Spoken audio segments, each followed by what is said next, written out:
Hello everybody, I'm Kiran and today we are going to talk about different phases and types of testing. So we have already learned about the phases of testing, but today we'll see more different types of testing and the genres into which the different types are divided in testing.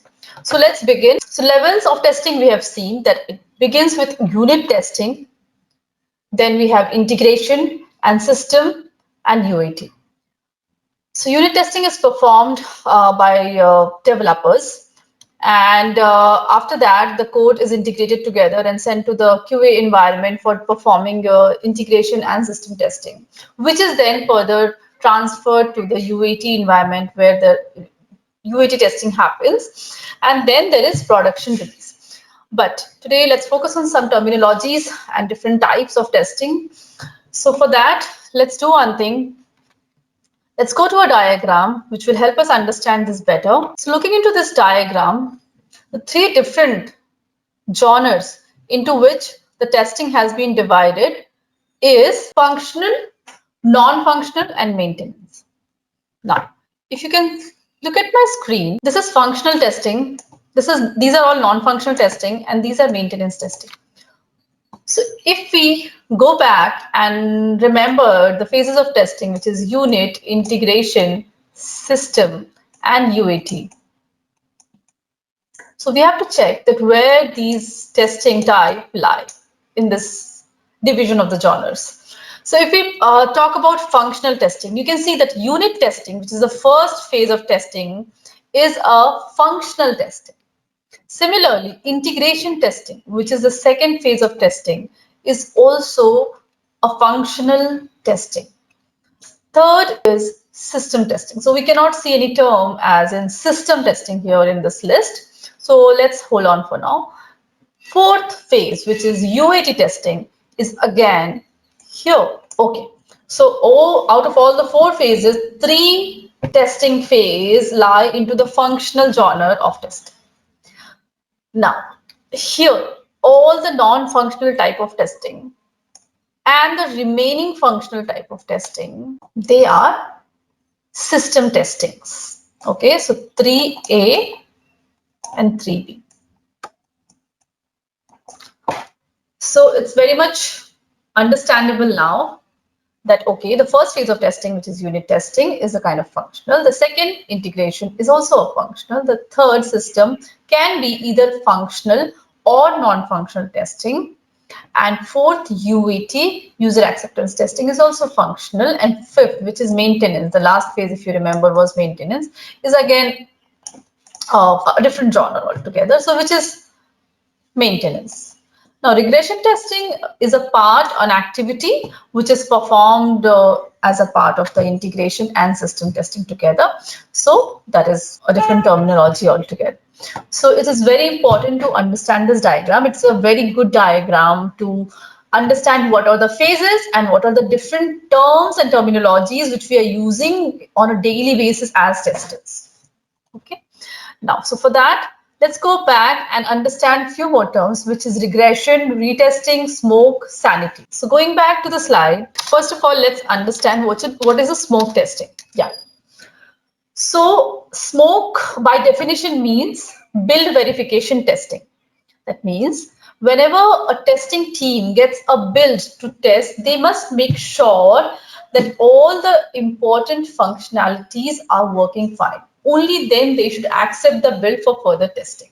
So smoke testing is the first step which you perform as a part of starting to test any builds. So smoke testing is very important because if the smoke testing is failing, there's no point going ahead with performing any more testing on that particular build. So basically in smoke, we just make sure that all the important features are working fine. So let's take an example that in our e-commerce platform, there's a new payment gateway which has been integrated and the new build has been transferred or has been sent to the testing team.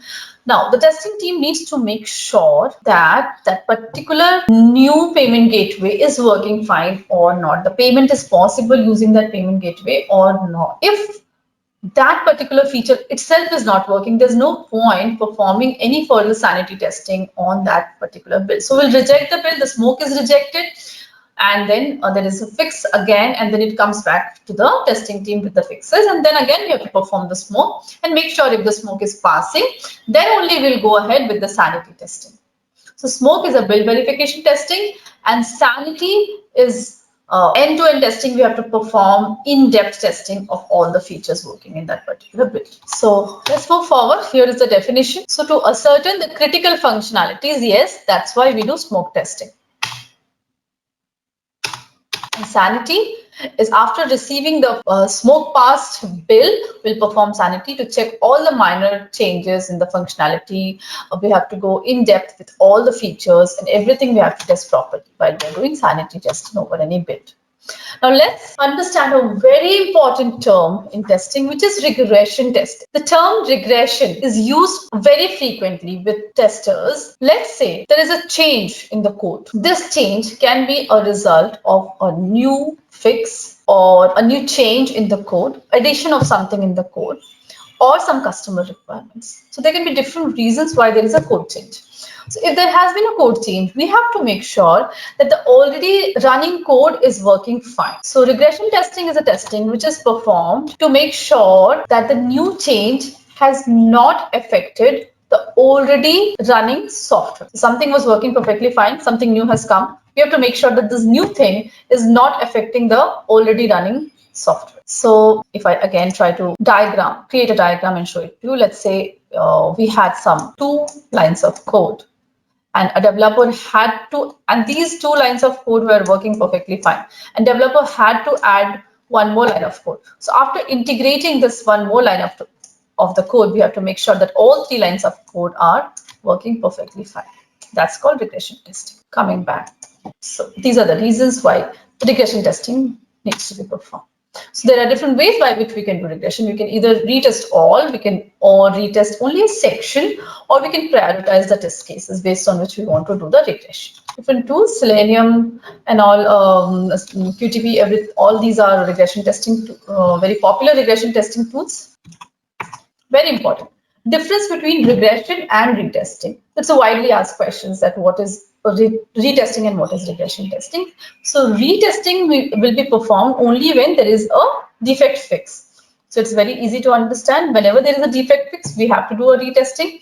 And whenever there is a code change, we have to make sure that the regression is performed so that already running software is not affected. Okay. So non-functional testing types, we already saw in that diagram, but we have to know that what do we mean by non-functional testing. So all the testing types which are not related to checking the functionality of any software will be called non-functional. So basically non-functional testing will be focusing majorly on the performance, the scalability, the usability of the software. So the different non-functional testing types are load, stress, spike, endurance, volume, usability, and so on. So these testing types will not be focusing majorly on the functionality, but on the performance of the software. So that's why they are called non-functional testing types. So that's about different phases, which is unit, integration, system, UAT, maintenance, and different types which we just saw in this diagram about the terms belonging to either functional or non-functional or maintenance. And then we saw the difference between regression and retesting and smoke and sanity testing. So that's all for this session. We'll learn about more topics in the upcoming sessions. Thank you.